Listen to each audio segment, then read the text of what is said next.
Hello, I am Afiniki Akanet, author of Life Without Coffee, Choosing Happiness Over Stress. Today I will be reading from page 138 of Life Without Coffee, and we'll be talking about boundaries and limits.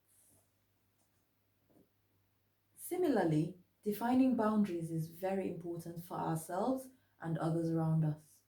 If, for example, my job description clearly states that I am responsible for emptying the bins, I should realize that I am asking for a favor when I ask a colleague to help me empty the bins. It will be very stupid of me to get offended if he says no, because we both know it is actually my responsibility. He obviously knows his work boundary, job description, does not include that, and is confident enough to say yes or no. It does not matter if he has always helped to do it, it still remains his prerogative to say yes or no to my request because he knows his work boundaries. It is also important to define boundaries in relationships and behavior. A woman with no boundaries will be fondled carelessly by any man with no morals. A man with no boundaries will behave like a gentleman at home in Texas and behave like a dog in Vegas. A woman with no boundaries will speak carelessly to anyone with no discretion. A man who does not enforce boundaries will be bullied by outsiders in his own home and business. I have found that it is definitely easier to come back to someone with a yes after saying no than the other way around when it comes to doing favors.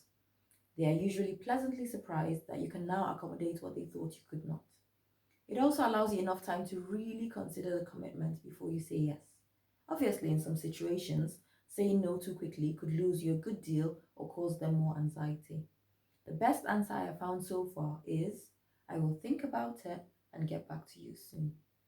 As long as you remember to get back to people with your decision in a timely manner, people will respect you for it.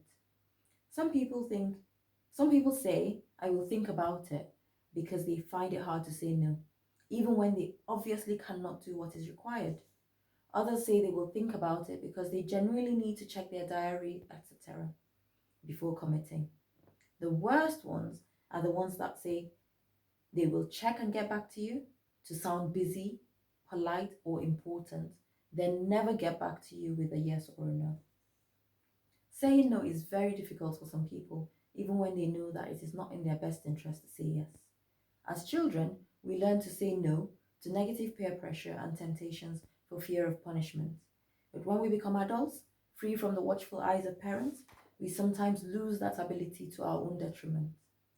For every phase of life, only you would know what you can handle and what will be too much for you. I'm quite passionate about people being able to have self-control, to know what the boundaries are for them and what the limits are for them.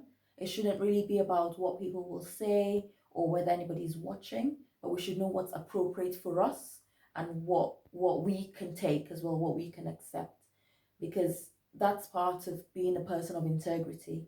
That's part of being someone whose word is their bond, someone whose word can be taken seriously. And I think it's something that we we all learn as children when you're growing up, because you don't want to get into trouble. You know how to say no and how not to do the wrong thing so you don't get into trouble.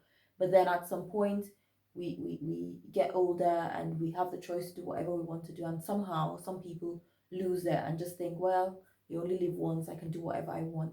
You can do whatever you want, yes, but not everything you want to do will be helpful. Not everything you want to do will be useful for your life or for your future.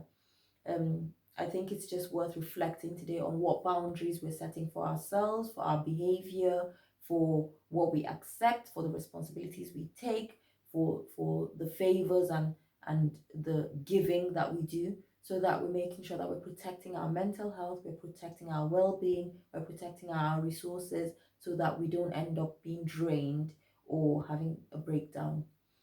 There's been a lot that has been said today. I'm sure people will have a lot of comments and opinions about it. Please feel free to email me or drop a comment. As always, thank you for listening. Stay strong, stay connected.